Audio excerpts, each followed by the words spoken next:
So what's up, everybody? So today's Monday the 18th, I believe, and yesterday was Sunday, which is the 17th, and everybody knows what day that was. And everything somewhat went okay. I did get the car, but there's some stuff I'll have to talk about, and I'll have to make another video about that. But I will go ahead and make a video. This video will just be about the car itself, and then the next video will be about a bunch of stuff. But I'll pretty much just say now, I will not buy another car from Carvana. I've had way too much shit go on in the past month. There's been a lot of bullshit that's happened. I might just have bad luck. I don't know, however you want to say it, however you want to look at it. Could just be me, because I know my parents didn't have this problem. So I don't know if it's, like I said, just me. But yeah, so anyway, let's go ahead and just get into it. So this is the 2014 Lincoln MKS that I was talking about. This has the ingot silver exterior color, and then it has the light dune interior color, which is tan and brown. This has, I think, 75,000 miles on it. It's got 75,100 and something, give or take a few. This has a 3.7 liter V6. It is all-wheel drive, so it does have the same drivetrain as the MKZ that I had. But just this is based on the Taurus, the Ford Taurus, whereas the MKZ was based on the Ford Fusion. This has a lot of features that are optional. This has some that are standard. These wheels, for instance, are standard. I don't think that the exterior color is an option. I think the pearl white that they have was an option. Unfortunately, I didn't get that, which I wish I did, but it is what it is. This has front and rear parking sensors, which do work. I used the front ones yesterday. I tried to pull as close to my mom's truck as I could, and it would beep and stuff like that. I also tried to use the rear parking sensors. They do work also. It's also got a backup camera, and the rear has cross traffic alert.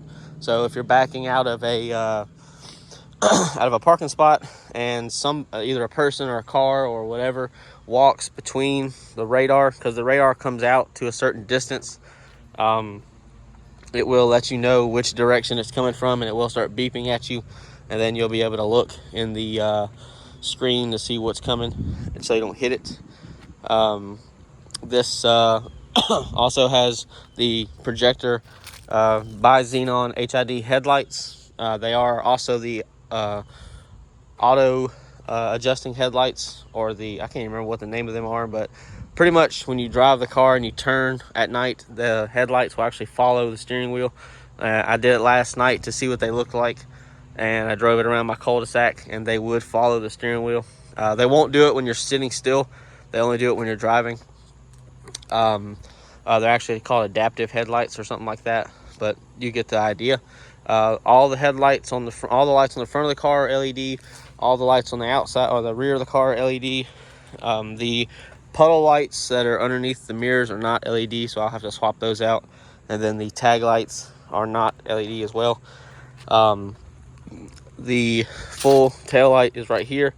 That's the actual running light and the tail light itself. And then this right here is the reverse light, and then that's the turn signal. Same thing with the front. They are LED. These are marker light out here, which is LED, and then the turn signal / running light right here is LED, and then the projector, the high and low beam, is the same. Because I noticed that the shutter inside the headlight, which goes from high beam to low beam, is very loud, so you can actually hear it if you have the radio turned down. Doesn't mean there's anything wrong with it, but you can hear it. And also, this car comes equipped with the intelligent key system, or a smart key access. So if you have the key fob in your pocket like I do, you can touch the back of the door handle, and it will unlock the doors, as you heard, and you can open the door. And I'm starting on the passenger side just because that's where I am. This car also has navigation, heated and ventilated seats. This has the multi-contour seats, which you can use with this button right here. Because I did use it. It does work. I just don't know how to turn it off. It'll turn off when you turn the vehicle off, and then when you start it back up, they'll be off. But I'd have to read the manual on how to turn them off.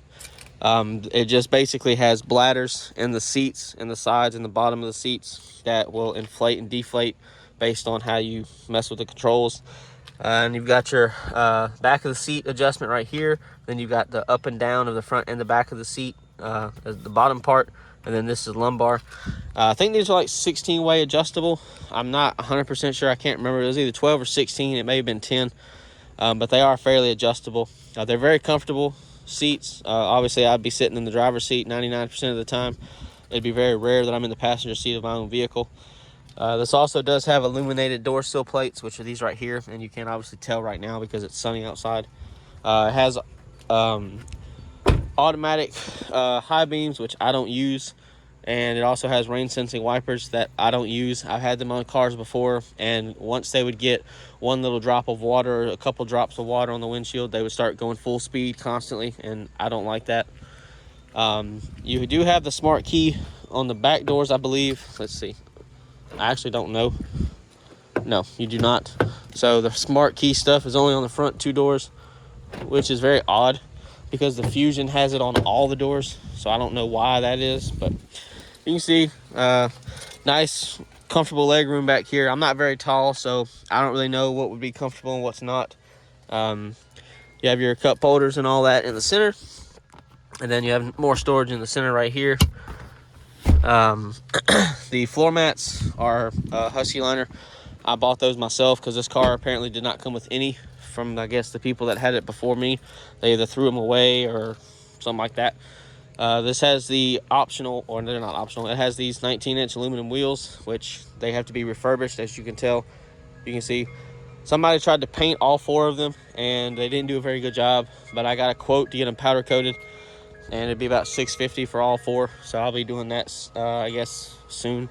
I'm getting the windows tinted on it tomorrow because it does not have window tint. As you can see, it's a fishbowl just like the Crown Victoria, and I don't like that. So I'll be getting that done. I'll be getting 5% all the way around, and then I'll get a strip, and then, you know, we'll go from there. I'll get the strip to stop probably right at the bottom of this right here. This has Sirius XM, auxiliary, Bluetooth, all that nice stuff. It also has power adjustable pedals and a power tilting and telescoping steering wheel.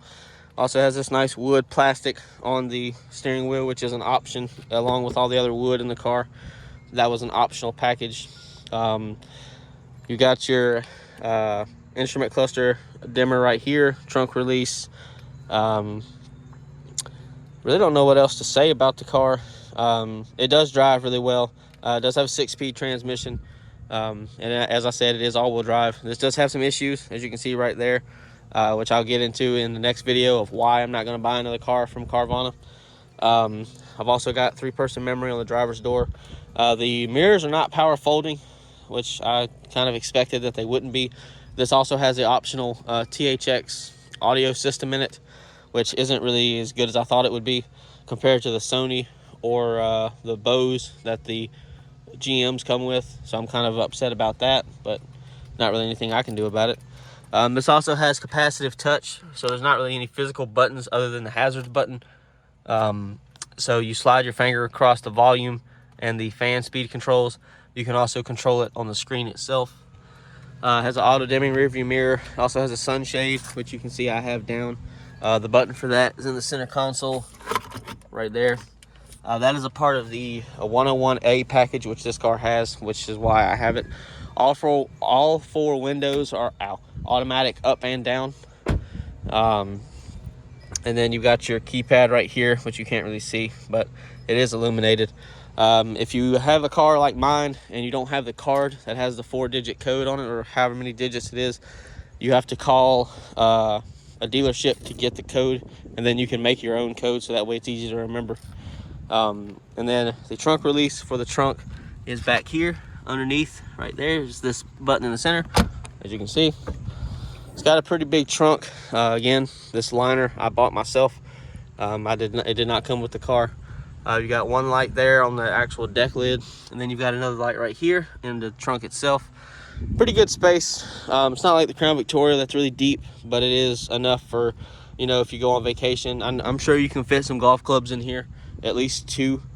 because it is usually, this is a Lincoln, so this is geared towards the older demographic, which is like 50, 55 and up. This is the car that they buy, that they're going to die with.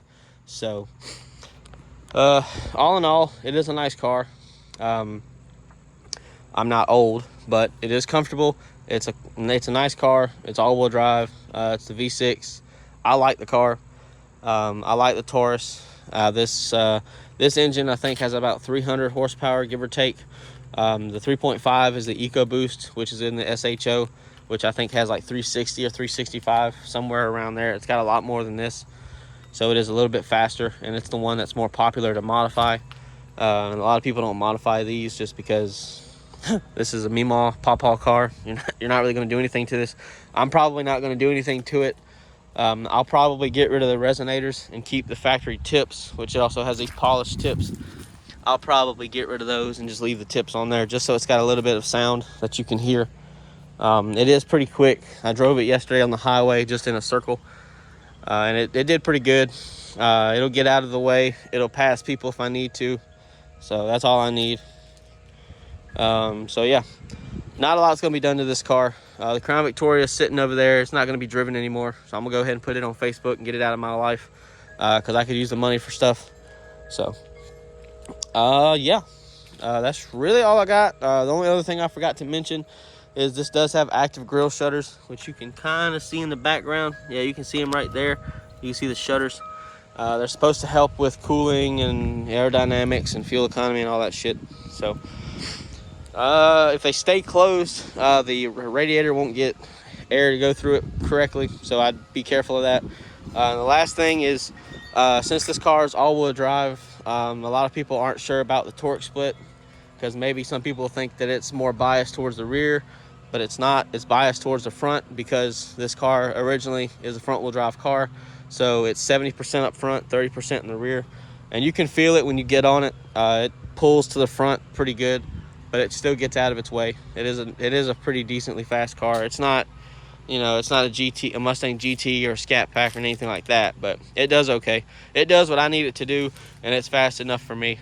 So that's all I need. But yeah, so the next video will be me complaining about a bunch of stuff that happened. And then when I took delivery of this car yesterday, I'll talk about that too. So yeah, other than that, that's all I got for you guys. So I hope y'all enjoyed, and I'll see you later.